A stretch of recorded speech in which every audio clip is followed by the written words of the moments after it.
Policy and National Security Programs here at the New America Foundation. I want to thank all of you for joining us on a morning program, which we rarely have. I also want to say hello to those people watching online. There are people all around the world with us today through our blogs, The American Strategist and the New America Foundation sites, and then my own blog, The Washington Note. I've retitled today's program, instead of Public Diplomacy 2.0, our friend Helena Cobbin said, you know, that's so old-fashioned, so I've retitled it Facebook Twitter Diplomacy. And we may laugh about it, but one of the interesting things when you go around the world, and I've just recently been in Europe, I was in Asia recently, are the number of people that are, where there's a new network architecturally linking people in real-time communications all the time. And when you sort of look at how businesses and Google and Facebook and Twitter, and you know, mine is buzzing all the time here on my little iPhone, you figure there's got to be some way that we can make the world really a better place by doing this. And my friend James Glassman, who many of you know as the recently appointed, confirmed Undersecretary of State for Public Diplomacy, has been thinking through ways in which we can apply technology and this social networking, these social networking possibilities to the world of diplomacy, and public diplomacy in particular. Jim has a very long bio, and I'm going to mention just a couple of elements of it. We know he's been a long-time participant in publishing in Washington, policy publishing. He was president of the Atlantic Monthly. He was vice president of U.S. News and World Report, publisher of the New Republic. He became an executive and co-editor of the Washingtonian magazine long ago. He most recently, for the American Enterprise Institute, was the editor-in-chief, I believe, of The American. Which was a very interesting magazine. And as long as I've known Jim, and I've had the pleasure of knowing him since about 1995, he and I have been friends, but we have wrestled with each other over ideas and policy and politics, and I have found him to be an outstanding partner with me in sort of thinking through questions and not getting lost in the laziness of ideological predispositions and things. I think that what Jim did recently, too, for a program here at the New America Foundation a few months ago, 6 months, I'm no good at linear time. July, yeah, so he's not recently appointed. He just looks young and fresh. He gave a talk that really did have some impact in the way in which people think about public diplomacy, and I don't want to cast this in terms of his predecessor, Karen Hughes, but a lot of people, when they saw this post of the Undersecretary of State for Public Diplomacy and Karen Hughes and asked themselves, what are you doing? Most people sort of looked at that role as one where their job was to go out and sell America, to make foreigners love America, to do something with our, you know, dismally low favorability ratings abroad. And Jim said, that's not my job at all. My job, as he sees it, if I'm quoting him correctly, was to sort of look at ways in which you could encourage youth and others abroad, when they get engaged, they have grievances, they have protests, to choose paths other than violence.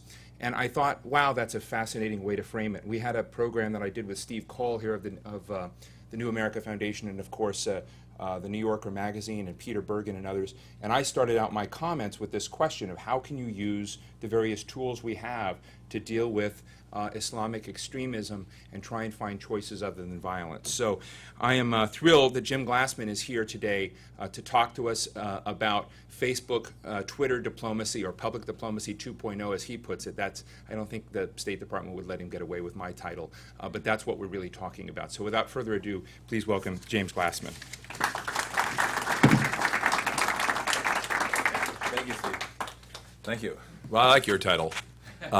And in fact, the State Department doesn't even know what I'm going to say today, so it's not a question of them letting me say this. It's just maybe I'm still mired in old speak. Thank you, Steve, and thank you, New America, for giving me this opportunity to talk to you today about Public Diplomacy 2.0. I'll begin in a surprising place, Colombia. For more than 40 years, Colombia had been in a state of siege from violent extremists of both the left and the right. But now it is winning. Since 2002, Colombia has reduced terrorist attacks by more than 3/4. There are several reasons. Military and intelligence operations are working. So is an ambitious program to demobilize extremists and then reintegrate them into society. But just as important, the environment that forms the backdrop for terrorism has changed. Once frozen in fear and apathy, Colombians today are fed up with the wanton violence, and they are standing up. A powerful counter-movement has emerged that has demoralized the remaining terrorist group, the FARC. The origins of this new force were not in government or in civil society organizations that were then existing. Instead, a young, unemployed computer technician named Oscar Morales spontaneously started a Facebook group that grew rapidly to more than 400,000 members. The group, called 1 Million Voices Against the FARC, put 12 million people into the streets of Bogota and 190 other cities around the world in one day, just 2 months after the Facebook group was set up. I'll get back to Colombia, but first a little bit of background. Shortly after I was sworn in, I came here to New America, as Steve said, to lay out our strategy for public diplomacy. It included a shift in focus and emphasis toward the war of ideas. Much of our public diplomacy effort had been devoted to building a positive image of the United States, mainly through long-term programs like educational and cultural exchanges and efforts to tell America's story. And that's still where we spend most of our money. But there's more to public diplomacy. In April 2006, the President designated the Undersecretary for Public Diplomacy and Public Affairs as the government-wide lead in strategic communications, or the war of ideas. I provide leadership and coordination for my colleagues at the Defense Department, the intelligence community, and beyond. In the war of ideas, our core task in 2008 is to create an environment hostile to violent extremism, and we do that in two ways: by undermining extremist ideologies and by encouraging young people to follow productive paths that lead away from terrorism, as Steve just said. The Colombian experience is relevant to both these tracks. It also reminds us that there is nihilistic violence in the world that is built on ideologies that have nothing at all to do with Islam or any other religion. The intellectual historian Paul Berman puts the case very well in his important book, Terror and Liberalism. Camus noticed a modern impulse to rebel, writes Paul Berman, which had come out of the French Revolution in the 19th century and had very quickly, in the name of an ideal, mutated into a cult of death. And the ideal was always the same, though each movement gave it a different name. It was not skepticism and doubt. It was the ideal of submission. It was submission to the kind of authority that liberal civilization had slowly undermined and which the new movements wished to reestablish on a novel basis. It was the ideal of the one instead of the many, the ideal of something godlike, the total state, the total doctrine, the total movement. And that's Paul Berman. That describes the FARC, which emerged from the Colombian Communist Party in 1964. It also describes Al-Qaeda and the Taliban. It describes the Iran of the Ayatollahs and other threats that we face in the 21st century. Beyond ideology, what most violent extremists around the world have in common is that their leaders hijack impressionable young people to carry out their crimes of terrorism. These young people are exceptionally vulnerable. A terrorist leader fills the hole in the heart of a young person searching for identity with what is sometimes seen as the most alluring game in town, linking adventure with the doctrine of hatred, fantasy, greed, and hysteria. The reality, as young people who join Al-Qaeda and the FARC soon learn, is quite different. In Saudi Arabia, a week and a half ago, I met a young man who was severely disfigured with burns when the fuel truck that he was driving for Al-Qaeda in Iraq was blown up by his supposed comrades by remote control. He was driving a guided missile and did not know it. Now, after prison and rehabilitation in the Saudis' remarkable de-radicalization program, he serves enthusiastically as a living warning to others of the nature of the Al-Qaeda death cult. In Colombia, I met a young woman named Flor who had joined the FARC at age 12 because she was bored. She soon found that she had made a terrible mistake. living in an organization where babies are literally ripped from the wombs of pregnant women fighters. But she was trapped in the jungle for 7 years. The question that my colleague Jared Cohen of State and I asked after meeting with the leaders of the Million Voices movement in Bogota was this: are there other anti-violence, anti-extremist, anti-oppression organizations out there that are using online technologies to build movements?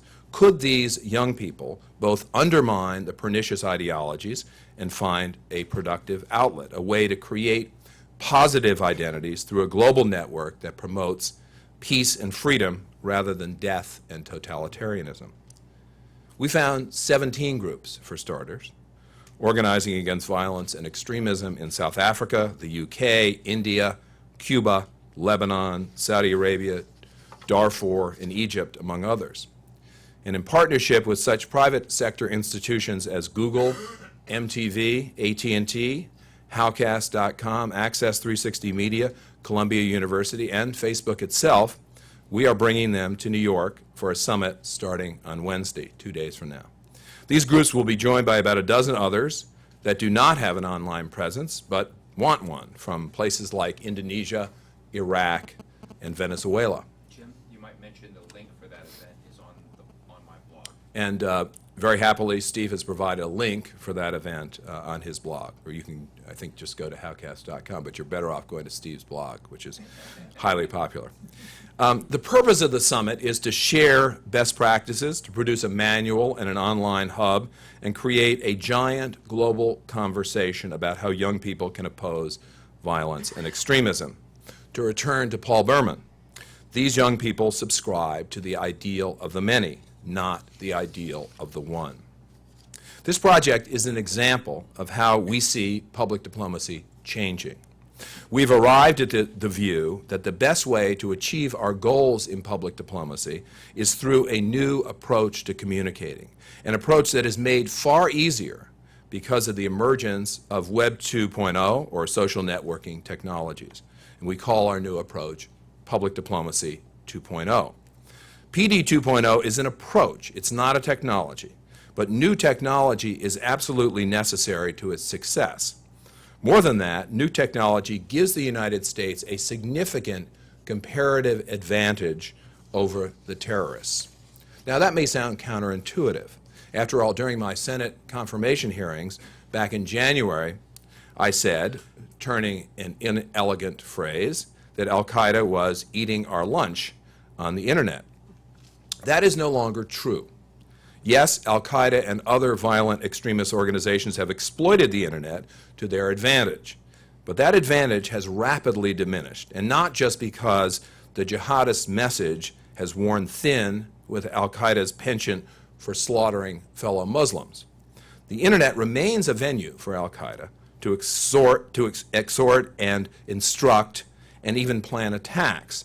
But as Mark Lynch points out on his Abu Aardvark blog, new technology has, at the same time, diminished Al-Qaeda's, quote, ability to spread its ideology, frame public discourse in the Islamic world, and assert claims to leadership of Islamic movements, end quote. Why? Because, as analyst Daniel Kimmage wrote in the New York Times, quote, the Qaeda media nexus is old hat. If Web 1.0 was about creating the snazziest official web resources, and Web 2.0 is about letting users run wild with self-created content and interactivity, Al-Qaeda and its affiliates are stuck in 1.0, end quote. The internet world of Al-Qaeda is one of direction. Believe this, do that. The internet world of today is one of interactivity and conversation. I think this, your ideas are unconvincing, I need more information to make up my mind, let's meet at 3 o'clock Thursday for a peaceful protest. In fact, the internet itself is becoming the locus of civil society 2.0. This new virtual world is democratic. It is an agora. It is not a place for a death cult that counts on keeping its ideology sealed off from criticism. The new world is a marketplace of ideas, and it is no coincidence that Al-Qaeda blows up marketplaces. Almost pathetically, the violent extremists are trying to keep up with the new media. Dan Kimmage notes that Al-Qaeda statements are sometimes posted to social networking sites, but the reactions, quote, which range from praise to blanket condemnation, are a far cry from the invariably positive feedback that Al-Qaeda gets on moderated jihadist forums, end quote. Meanwhile, Al-Qaeda's efforts at interactivity fall flat. After powerful criticism from Sheikh Wada and other religious leaders who have turned on the organization, Ayman al-Zawahiri, the number 2 at Al-Qaeda, decided to open himself up to online questions in December of 2007. The answers, which were labored, dogmatic, and unconvincing, did not appear until April 2008, not quite internet time. Extremists can't adapt to social networking because it shakes the foundations of their whacked-out, rigid ideology. But what about governments? Aren't we rigid too? Don't we want to maintain control of our message? Perhaps, but in this new world of communications, any government that resists new internet techniques faces a greater risk, being ignored. Our major target audiences, especially the young, don't want to listen to us lecture them or tell them what to think or how wonderful we are. Certainly there is a continuing need for clearly explained policies and for copious facts on, for example, the brutal nature of the Taliban. But our broad mandate in public diplomacy is to understand, inform, engage, and influence foreign publics. All of these activities work best by conversation rather than dictation. Public Diplomacy 2.0 is more than interactivity. It is a holistic approach. It is an attitude. Monroe E. Price, the director of the Stanhope Center for Communications Policy Research in London, recently wrote about a short book by French deconstructivist philosopher Jacques Derrida called Of Hospitality. You probably never thought you would hear Jacques Derrida discussed here at New America. You'd be surprised. This is a tome that has nothing at all to do, of hospitality, by the way, with strategic communications, but it vigorously analyzes the term hospitality, beginning with the idea of the foreigner in Plato, showing that hospitality has 2 senses. First, to host implies to control or to own, but at the same time, to host means to welcome unconditionally, to open up one's property. In Price's reading, Derrida would argue that public diplomacy should move from being, quote, primarily a means of projecting perceptions of the United States to one which would be a platform for cooperation, mediation, and reception, a mode of being informed as well as informing, end quote.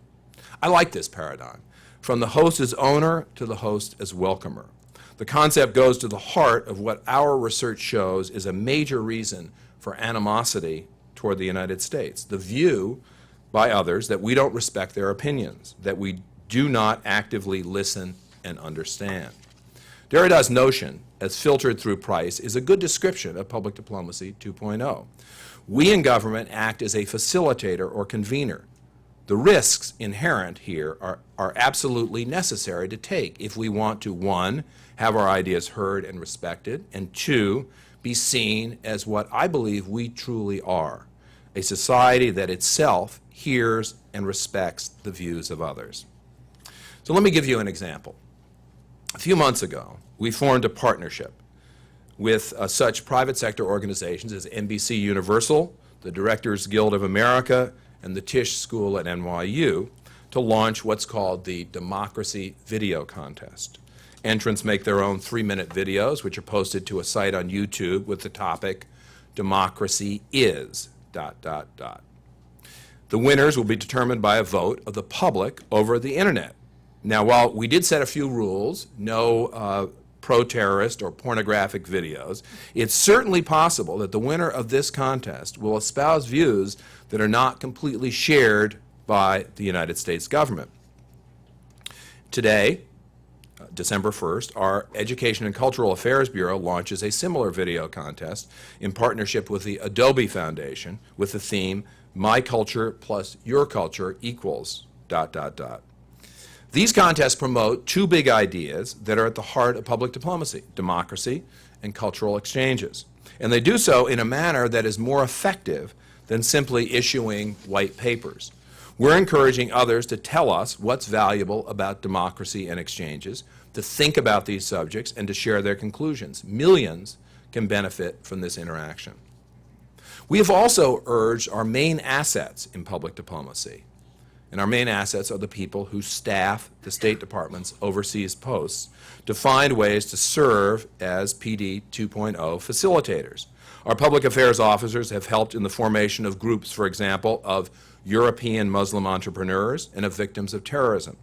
A partnership that we catalyzed will be starting the modern analog to Problems of Communism, a Cold War publication of the USIA from 1952 to 1992. The difference is that the new Problems of Communism won't be run by a U.S. government organization, but by a foundation supported with both public and private funds and directed by European think tank scholars. Our embassy in Kuwait is sponsoring a moot court at a local university that will examine Guantanamo seriously and dispassionately. Rather than sling slogans or ignore a difficult topic altogether, the Post is saying, let's have a conversation, bringing together legal experts, not USG representatives, from all sides of the question of how a nation should detain enemy combatants in an unconventional war, a very important subject. For those who ask how PD 2.0 relates to image burnishing, our answer is that we want to portray an image of a society that grapples with tough issues, that lets millions of voices be heard, and that believes that in the end, the best ideas win. And by the way, this image comports with American reality. And our recent election reminded the world of that. What else are we doing in PD 2.0?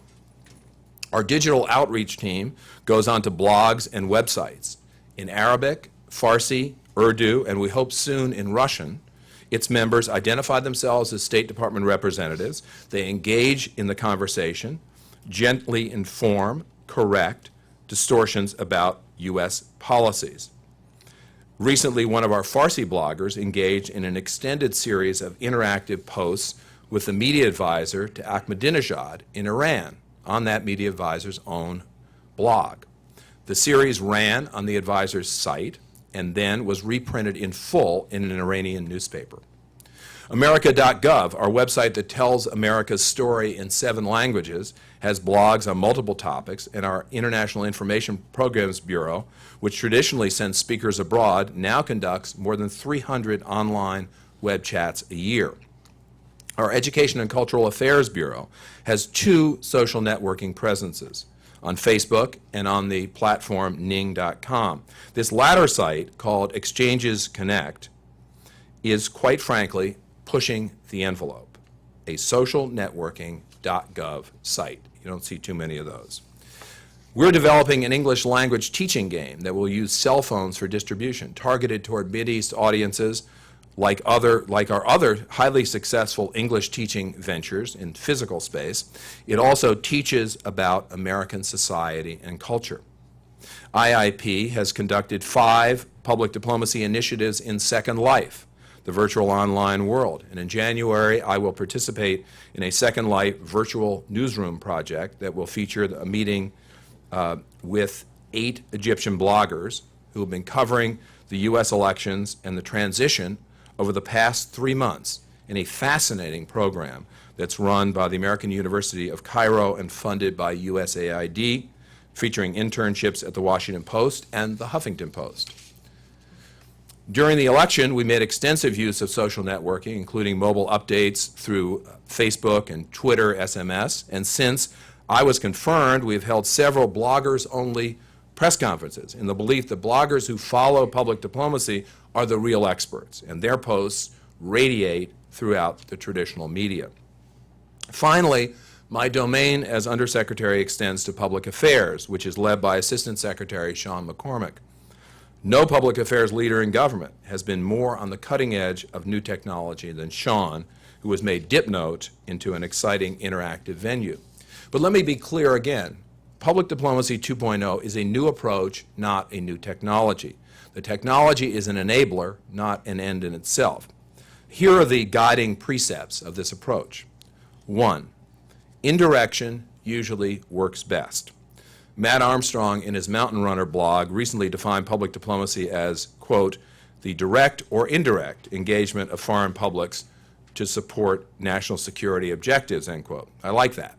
Our embassy in Rabat, which I recently visited, supported a TV production team from a Moroccan TV network to tour the United States and talk with Moroccan-born Americans about their lives, including their practice of religion. Our greatest obstacle is the belief that in many Muslim nations that the United States is out to destroy Islam. The Moroccan TV network, working on its own with our support but not our direction, produced a long-running series that showed Moroccans that the U.S. is a tolerant nation where Moroccan Americans are thriving. The series didn't say we were perfect, but by letting Moroccans themselves speak, we achieved aims through indirection that we never could directly. And by the way, like many posts, Embassy Rabat has its own YouTube site.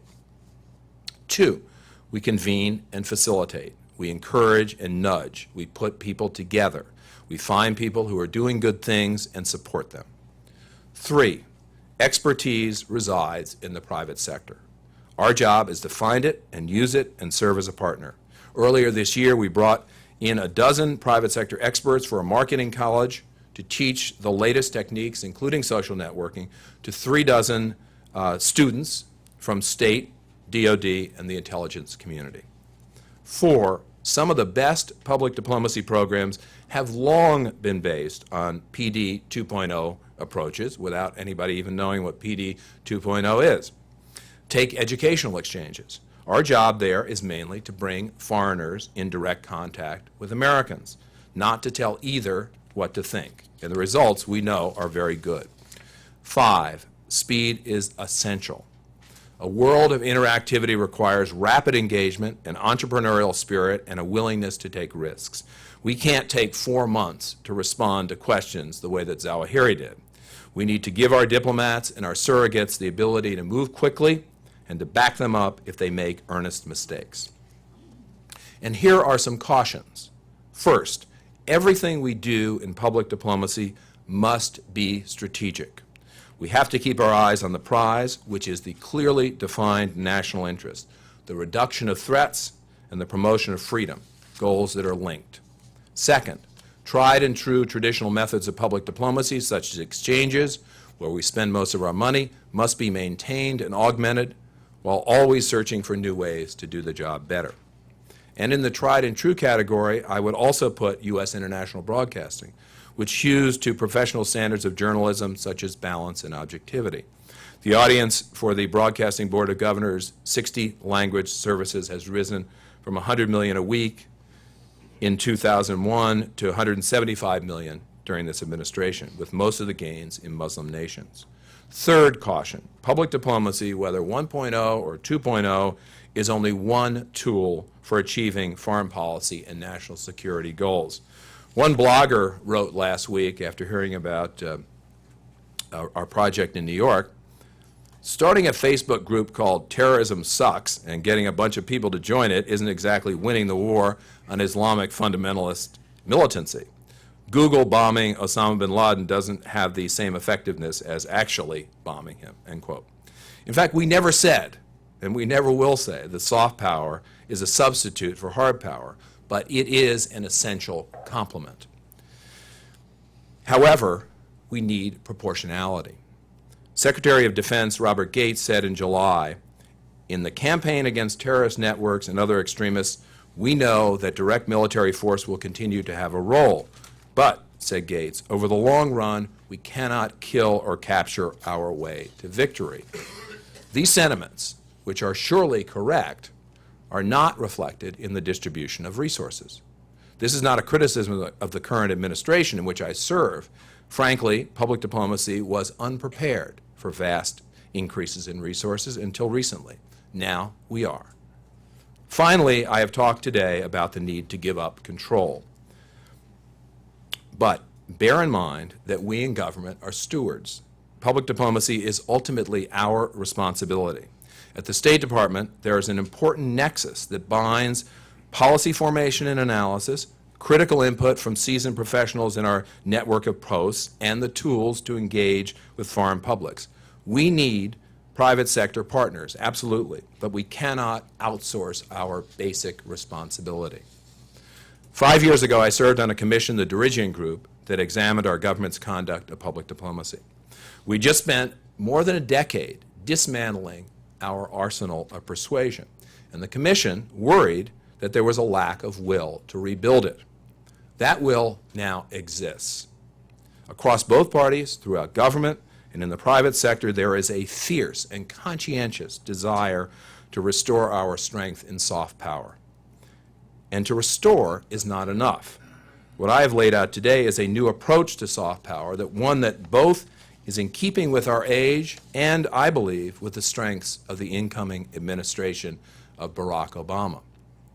A month ago, I had the privilege of briefing President Bush on the state of the war of ideas. I said that when he came into office in January of 2001, because of the bipartisan and unilateral disarmament that the Dirigian Group talked about, there was no war of ideas infrastructure, no strategy, and few programs.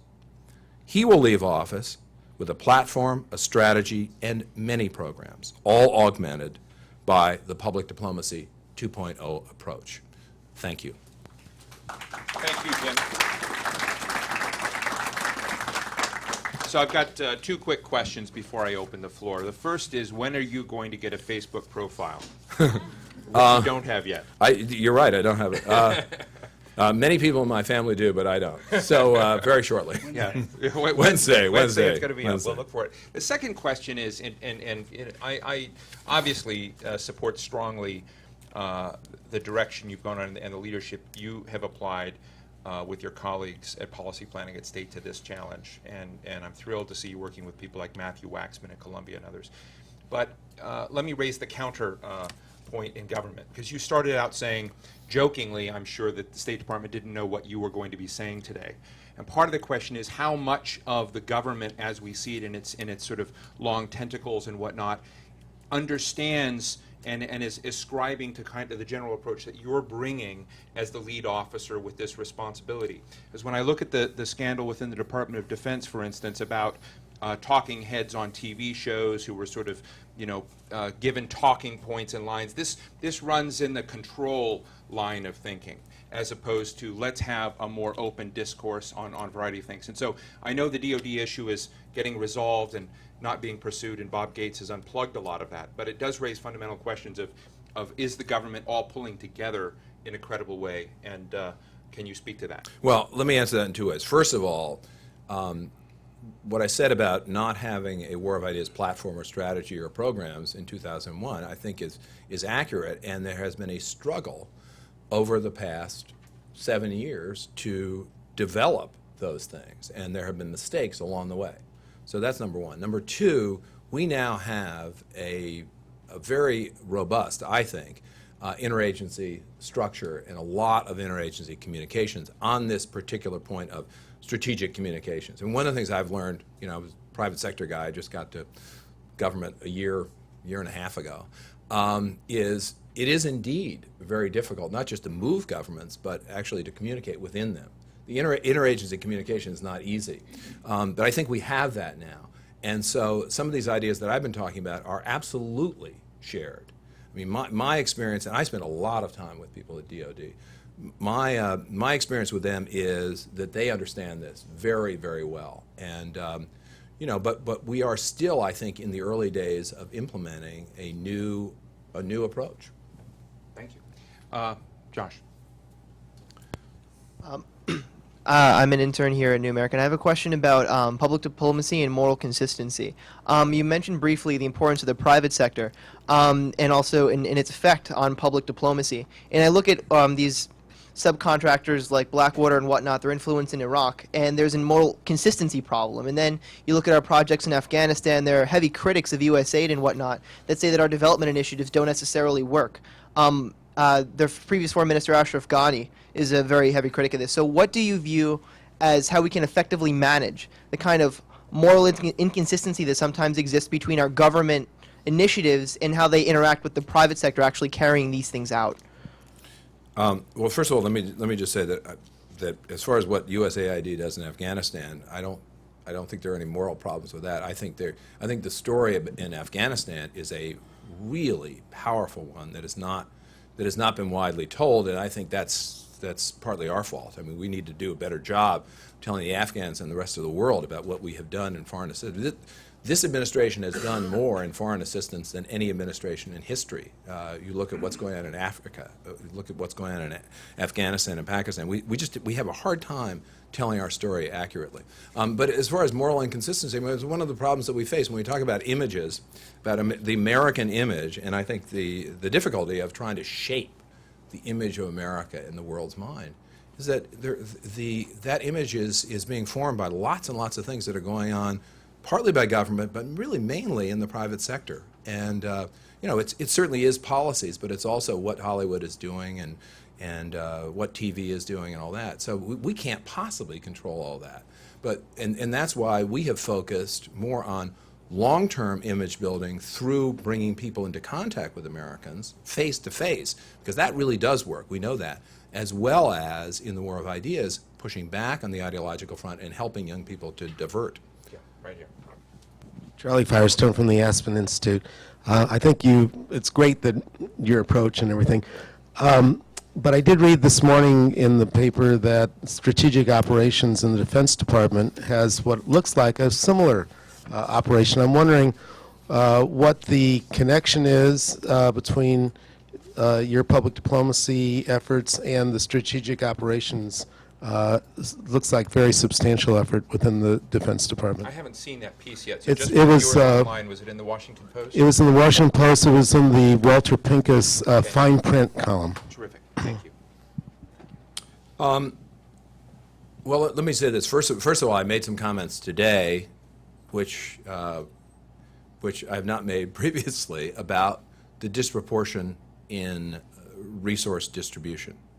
And as I said clearly, this is not a problem with this administration. It's a historic problem, and I think there are many, both in DOD, and you heard this from Secretary Gates, who evidently is being held over as Secretary of Defense, and you hear from many, many others in defense, and you certainly hear it from state, that resources for strategic communications, they don't call it public diplomacy in the Defense Department,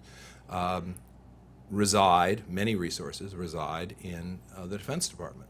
So, first of all, the work that that the combat commands are doing, that was described in Walter Pincus's article today, I think is very important work.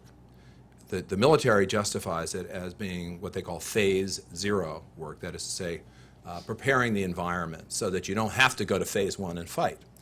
And we strongly agree with that, and we strongly agree with what they're doing.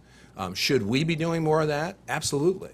But the fact is that is where the resources are. Now, let me just say very quickly that that ambassadors definitely have input into what is being said on these sites, in the sense that if there are things that they object to, they don't get said, and DOD is very responsive to that.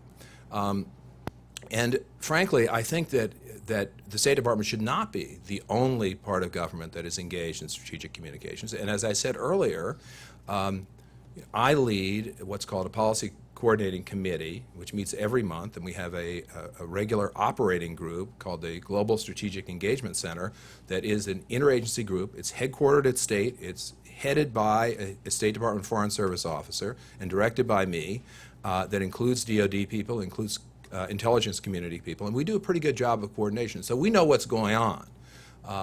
But I do think that this does reflect a disproportionality in resource distribution. I mean, it also just, because I know it's something you can't say, I would imagine if you were on the foreign end of this thing looking back and you have problems with the trust of the U.S. government to begin with, that the State Department would be a better front end of that than the Department of Defense, to some degree. I mean, I realize that everybody's got to play their role, but to me it sounds too much like propaganda engineering. Yes, right here. Hi. We'll go to Thanks so much for your talk. As someone in the field, it's really interesting to hear what you kind of see happening. Can you speak a little bit more Sure. to the mic? In my previous post, we were largely dependent and worked very closely with VOA and the faith-based community to get our message out. I was wondering what kind of role you saw for both under PD 2.0. First of all, VOA plays a tremendously important role, not as directly as a surrogate of the State Department. It is part of an independent agency, but it certainly is out there telling America's story, and part of the story is really what we're doing in assistance and the kinds of conversation and interactivity that I'm talking about. So VOA plays a tremendously important role. Faith-based organizations are also very important. I can tell you that we have been working with faith-based organizations that can do things that we can't possibly do. That there is a real nexus between some of these organizations and the deeply religious Muslims around the world. And we have had, for example, some real breakthroughs on the subject of madrasa reform as a result of what faith-based civil society organizations are doing in important parts of the world. That we could not, no way on earth we could do those kinds of things. Interesting. Peter Shetley with Brookings. Thank you very much for speaking. I'm Pete Shutley from Brookings and retired State Department. This is just a follow-up factual question on your first point, the difference in resources. The Pentagon a few years ago had more musicians than the State Department had Foreign Service officers. They still do. 5,000 plus musicians, and State had a little more. So my question is factual. How many USIA types does State and so on have? And how many does all of DOD have? And how do your State Department numbers compare to, let's say, 1990 or so, before the end of the Cold War? Actually, that's a comparison that we're still working on, and so it's not I'm not being flippant. It's not actually easy to do. So it's hard for us to get firm numbers on exactly how many people at DOD are doing this kind of work. In other words, does a public affairs officer do this kind of, public affairs officer who is essentially talking to domestic audiences about what the troops are doing, telling the audience back home about them, are they doing public diplomacy? So I can tell you, how many people we have involved in public diplomacy, and it's about 3,000, and that includes Foreign Service nationals. That includes Foreign Service nationals as well as Foreign Service officers. There are some calculations that show that there has been a decline. I think there is definitely a will to increase those numbers, but we are suffering, as I said earlier, from the bipartisan dismantling of the apparatus of public diplomacy that occurred during the 1990s. And I'm not criticizing anybody for it. It may have made sense. The Berlin Wall came down. We don't need public diplomacy anymore. And there was a growing realization as early as the late 90s that was a mistake. And after 2001, the alarm bells started going off. So there has been a rebuilding, and the rebuilding is nowhere near complete. Let me just add to the point before we move to this gentleman here that it's very vital to not just compare numbers of people in their raw form, but I think what's really radical about what you're talking today is talking about people who have this approach to civil society building, inquiry, discourse, debate, and not controlling, convening and networking. That I'd like to see the comparison of numbers of those people who come pre-wired with that sense, because I can tell you, being in the think tank community, and you're in it too, we're still dragging to try to, imagine, if you will, what a 21st century think tank looks like. And while I've got some great colleagues here, we're not all on the same page, even though we're all kind of trying to struggle through what this new media world means to sort of the policy environment and whatnot. So when you look at government that's very used to doing things, I mean, frankly, government is often driven more by inertia than by objectives, in my view. That to some degree what Jim is talking about is very radical, and I'm more interested in looking at some point, how do you wire people who've been incumbents in those positions to think very differently about the environments they're trying to create. So Yeah, and a very good point. Let me just add to that. The more we use the private sector, the more we engage with the private sector, the more leverage we have. And a really good example, actually, is the summit that we're putting on. And I'd say we're putting on. We're not putting it on at all. I mean, it was our idea, but we are one of now 20 partners, including some pretty substantial partners. We put very little money into it, and it was all done in about a month. I mean, it's amazing. In government time, that's pretty fast. And it was done quickly because we had a lot of help from companies like Howcast. I mean, Jason Liebman, who's the CEO of Howcast, is just a dynamo. And the idea of being able to lash up with somebody like that and the people at Facebook, it's great. So our people have worked very hard on this conference. It's more than a conference. We're really putting together kind of a movement here. But, so just to enumerate the number of State Department people who were involved, I don't think really tells the story. yes, sir. And then we'll go to Victor. Thank you. Ned Hodgman, Understanding Government. I wanted to ask you about Russia, which seems to be emerging as a fairly potent force for anti-American opinion, at least according to statistics that are available in polling. And adding to that, to ask you, how do you work in states that have such tight control of mass media, such as Russia? Right. Thank you. Russia is an extremely difficult problem because of exactly what you're talking about. Actually, for two reasons. One is the Russians, our research shows, not all the Russians, but a large number of Russians seem to be fairly impervious to what we would like to be telling them. They're very enthusiastic about what their government is doing, and a lot of what their government is doing has been quite distorted by their government. One of the problems, and again, I want to be clear, the Broadcasting Board of Governors, which I used to chair as an independent agency, it has 9 governors, or it's supposed to have 9 governors, and will soon only have 5, and it doesn't even have a chairman, which is another story about which I'm pretty unhappy, to tell you the truth, about the fact the Senate has not confirmed a full slate of governors. But anyway, we get away from that. But the Broadcasting Board of Governors, which directs Voice of America, Radio Free Europe, and so forth, is an independent agency. But VOA, and VOA especially, has had a terrible time getting into Russia. First of all, nobody listens to shortwave anymore. And so the direction that VOA has gone is securing affiliates to carry its programming.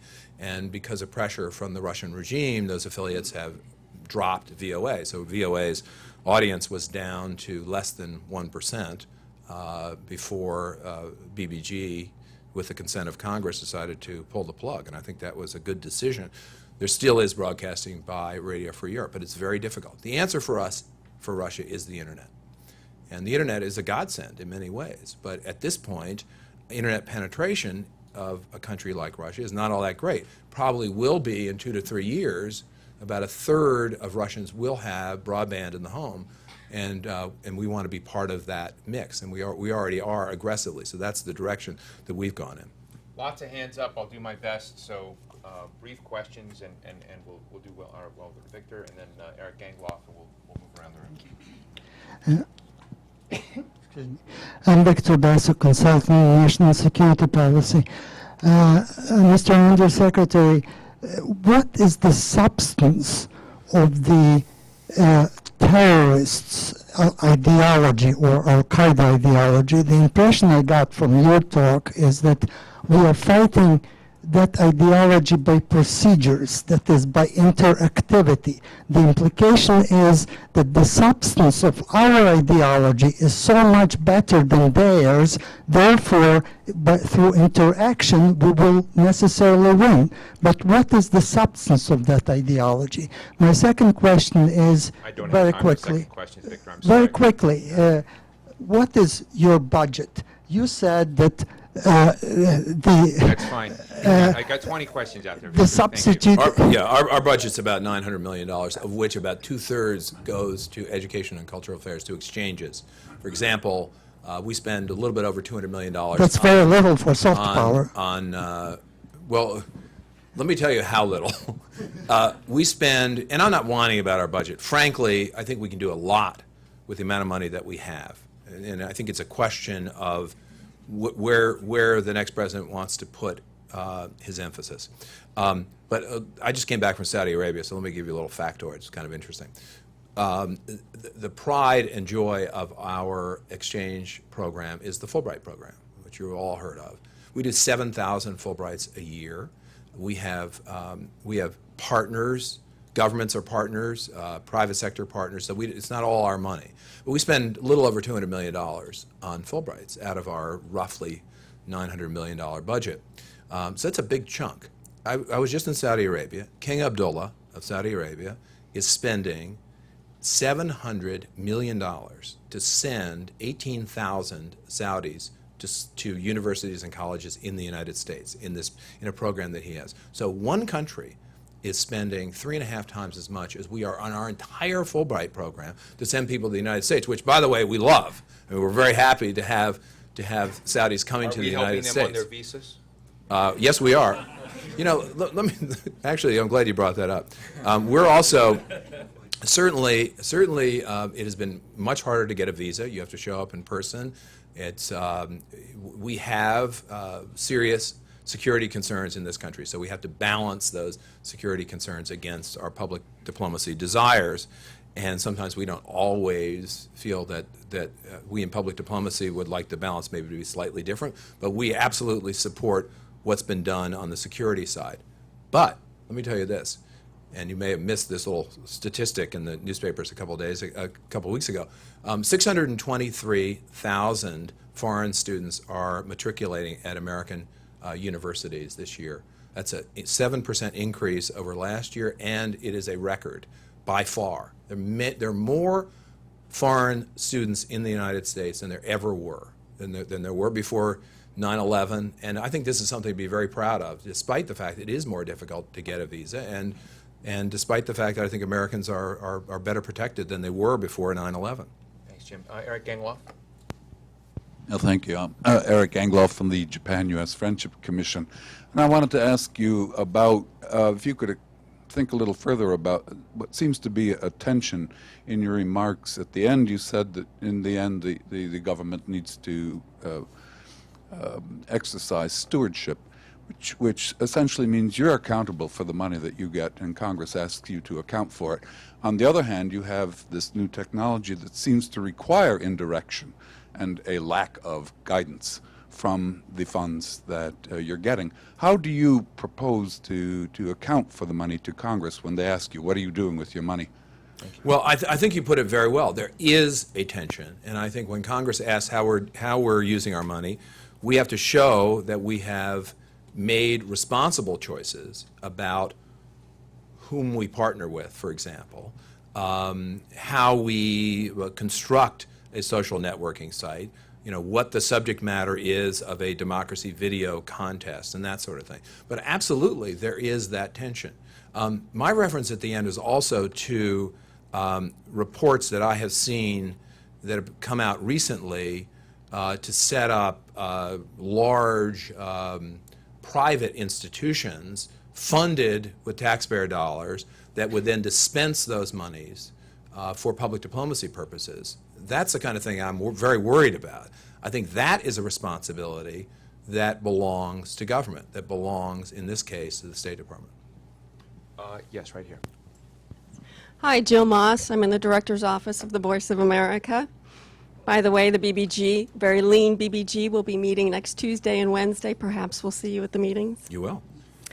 I'm going to have to encourage folks, brief questions. I've got 20 out there, and I'm trying to get as many on there as Very board. That's good. why I don't want one question. I think just that go was a to it. good question. As an encouragement, yeah. So we can move on or get your question, but I want to set the tone No, for he everyone else. pretty We're much gonna answered move my faster. question. Yeah. You mentioned your English teaching game distributed by cell phones. Could you tell us a little bit more about this initiative, and are you concerned that you might be duplicating measures that are already underway for English teaching, say, for example, special English at the Voice of America? Thank you. We love English teaching. Let me just say, we can't do enough English teaching. What Voice of America does is very important. This game, which is called X Life and launches in the first quarter of 2009, is another example. I just came back from the Middle East, and I was in. Forgive me if I'm emotional about this. And I was in Ramallah. I was in Riyadh. I was in Casablanca, and what we are doing in English teaching is spectacular. Every country in the world wants people to learn English. I was in Morocco, where lots of people speak French, and one of my first questions was, what do you want to learn English for if you know French? And the answer is that people see English as the language that helps them to succeed and gain the kind of prosperity that they deserve. That's what English is. And as a result, in every country in the world where we want to teach English, Syria, Yemen, we have a welcoming audience. And when we teach English, we don't just teach people words, we teach about American culture. So when I was in Ramallah, in a classroom, in a program called Access Micro Scholarships, where we teach English after school to teenagers who are at risk, who generally are in very deprived areas.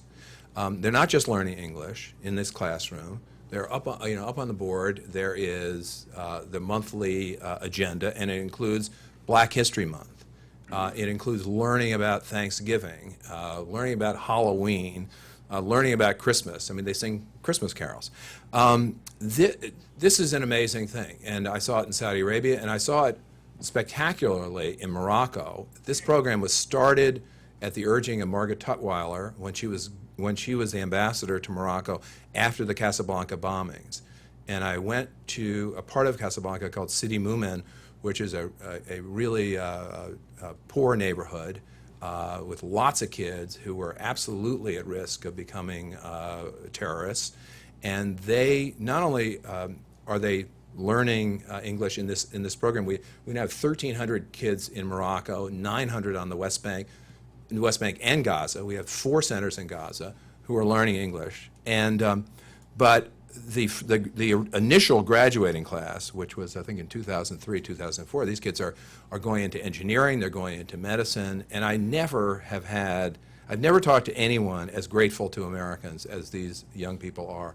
And they asked us, what can we do? What can we do to thank you? And my wife, who was also there, said, I don't know whether you've seen this movie, Pay It Forward, but the answer is, don't thank us. Thank us through your good works, your community service going forward. And that's something that we try to teach kids who are in the Access program and who are in our YES program for high school students. Anyway, sorry to go on. It is a great program.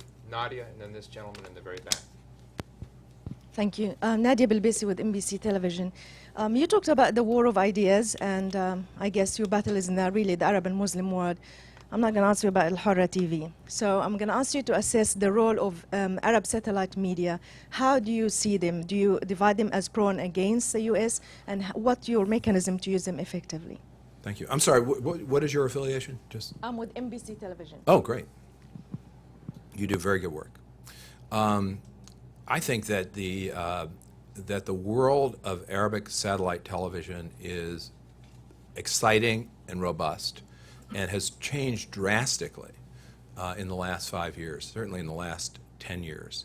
I talked about earlier about Al-Qaeda on the internet, and Mark Lynch makes this point, and I think it's a very good one, that in the early days, Al-Qaeda had used Al Jazeera to great advantage, and some might even say had a willing partner. I think that that what you have now is a fragmented, robust, competitive media market.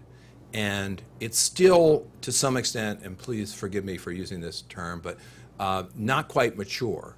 I mean, it's not it's not as mature as in the developed world, but in some ways it's a lot more exciting. But I do think that that journalists don't have in many cases don't have the professional standards that we have in the United States. Although some may argue with that. And so I think that's still necessary to be developed. But in general, it is a very exciting market and very different from the way it used to be. Al Arabiya is doing great work. So yeah, I think it would be kind of crude to divide it up into,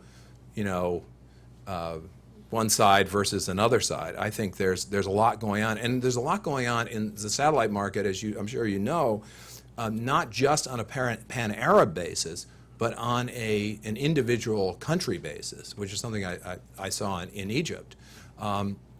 So there's a lot happening. You go to the poorest part of Morocco and see just a forest of satellite dishes.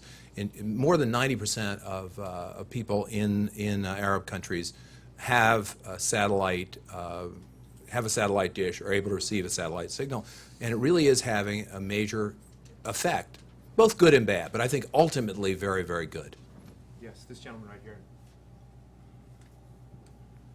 gets the points for enthusiasm. Just grab the microphone over there. Okay. Well, I'm further in the back. I've had to leap a little higher. Mitchell Pullman, I've been I am a contractor on State Department co-production programs. Yeah, sorry. And I believe, if I'm not mistaken, you were talking about the Moroccan television program, which sounded like a co-production program. And I think it's important for the audience, for full context, to point out that funding for that program is actually now at the lowest it's ever been since the program was started by USIA in the 1950s. And there have been many good projects, including some with I understand.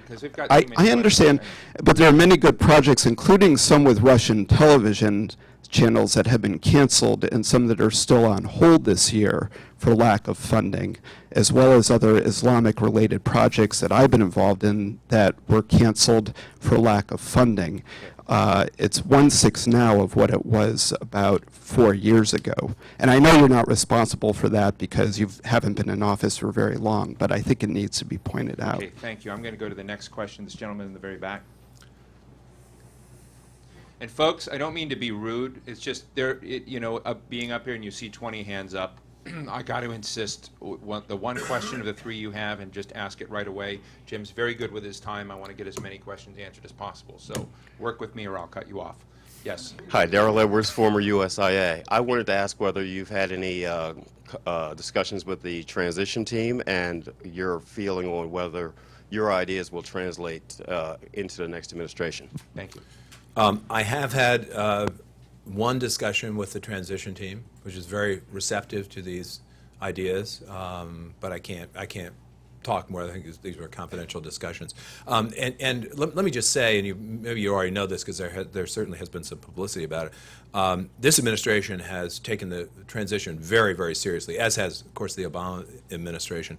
And so we have issued, we produced many papers on transition, and so the new administration will be very much aware of this approach. Thank you. Yes, sir, right here. Eric Weiner, formerly with NPR. Do good deeds trump good words when it comes to public diplomacy? I'm thinking of after the Asian tsunami, the U.S. Navy rescued thousands of Indonesian civilians, and then you saw a huge spike in America's approval ratings in Indonesia, likewise in Pakistan after the earthquake. So how do you institutionalize that? Is the Peace Corps an example of public diplomacy, and is that where our resources should be going? Thank you. Absolutely. Good deeds are really important. I'm not sure in the calculus exactly where I would put them, but I think they're probably more important than words, yeah. And we absolutely did see that in Indonesia. We see it around the world when things happen.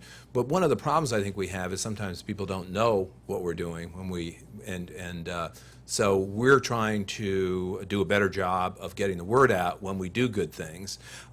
Also, I have to say I had a conversation with someone fairly high up in one of the combat commands, regional commands, about exactly this issue that you're talking about institutionalizing our humanitarian aid at the military level. I mean, they do a great job, but to act, because we know it's coming.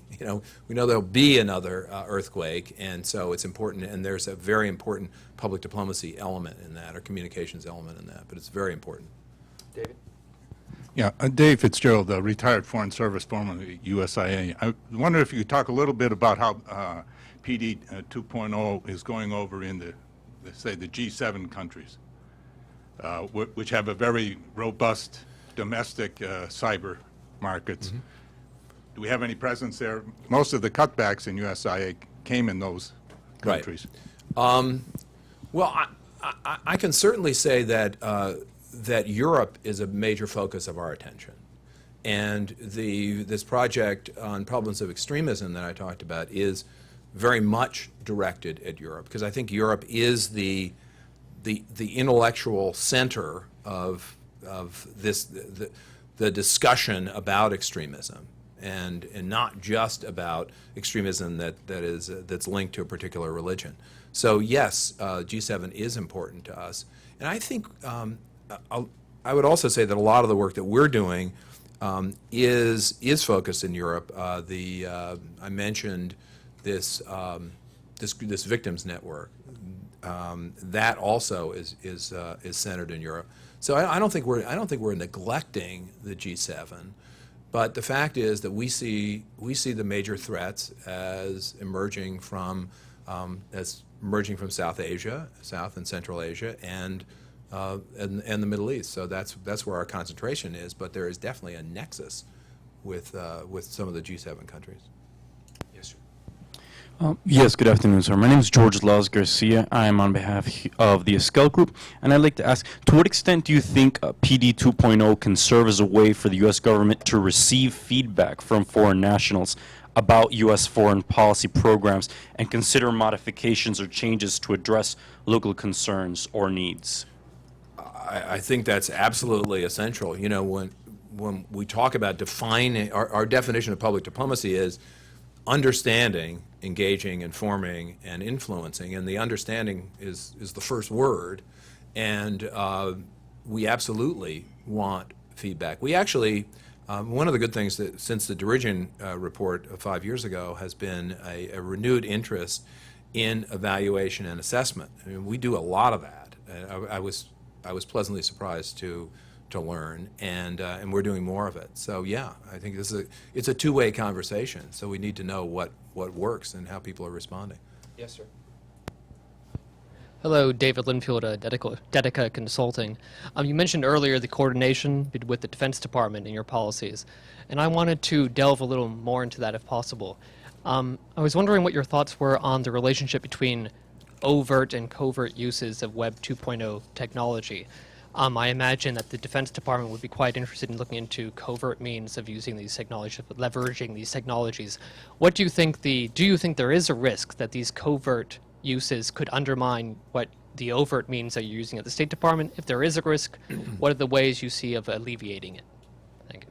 Well, let me just say I can't talk about anything that's covert, and so that's an easy answer. But I would say this, that in a very general sense, that my job as designated by the President is to be the lead in strategic communications throughout the government, and that includes the covert part. So while we do nothing in the State Department that is covert, absolutely not, we are aware of much of what may be happening, if anything at all is happening that's covert. So and our job is to work with the entire interagency on what's called deconfliction and I've learned these words now, and coordination. So So I would say in a general sense, we're very much aware of some of the problems that might be involved if there is any covert activity, which I won't say that there is. I can say that Let's put it not that on the way. U.S. side, but in Britain, France, Saudi Arabia, there are absolutely fascinating things that you would characterize as covert, which I think are fascinating to the degree to which these governments are attempting to, within the sort of Takfiri website culture, introduce alternative thinking and to sort of create factions, draw people off. I've been trying to get the Saudis to let me, give this sort of this sort of public PowerPoint that they showed me when I was there and put it out there, because it's absolutely brilliant. And frankly, it made me feel more comfortable that something like this was going on the covert edge of web interactivity and getting the dialogue and discussion, which tracks very much along the lines of what Jim Glassman is talking about. Last question in the very back, and I apologize to the many people here who had points they'd like to raise. I have a question about the counter movement. Is this platform, are there dangers inherent in the platform? That if you mobilize enough people that there's a kickback at some I point? don't understand your question. Well, the bad guys will use the... Yeah, the bad guys or non-state actors, or because you're talking about people to people. A bad guy Facebook, a bad guy Twitter. Well, no, there's a lot of danger in the idea that sorry. Or more voices against than for, if the platforms are created. How do you not control but influence? I think it's an important question. We certainly have considered it. And first of all, we think that, and we know that overwhelmingly there are more voices for than against. And if you take a democratic medium where the number of voices I think counts, as it does on Facebook, that those voices will overwhelm the other voices. Second, the major social networking sites are quite vigilant about restricting admission. Now, they don't, you can certainly, Al-Qaeda can post something quickly on YouTube, and before it gets taken down, it'll be there. But as I said in my talk, ultimately, the reason that it works for us and it doesn't work for them is they can't stand criticism. They post something on YouTube, and they get all sorts of criticism for it. They get some support, but it is the criticism that they can't stand. Understand, Al-Qaeda is and I use this phrase twice. I think Paul Berman used it, and then I used it. It's a death cult. Let's just focus on the word cult. The way that it operates is to isolate people and to bombard them with messages. And the isolation is very important. That when somebody is not isolated and can be open to criticism and conversation, that person is much less apt to become a terrorist. So I think that, is there a risk? Is there a little bit of a risk? Yes. But it's not very much. And don't forget, Al-Qaeda's got its own internet manual. It has its own way of doing things on the internet. But ultimately, this is a tool that gives us a major comparative advantage. Jim, thank you very much. Fascinating discussion. Glad he helped launch it with all of us. Again, I want to apologize to the many people who had questions and also apologize to those who I cut off.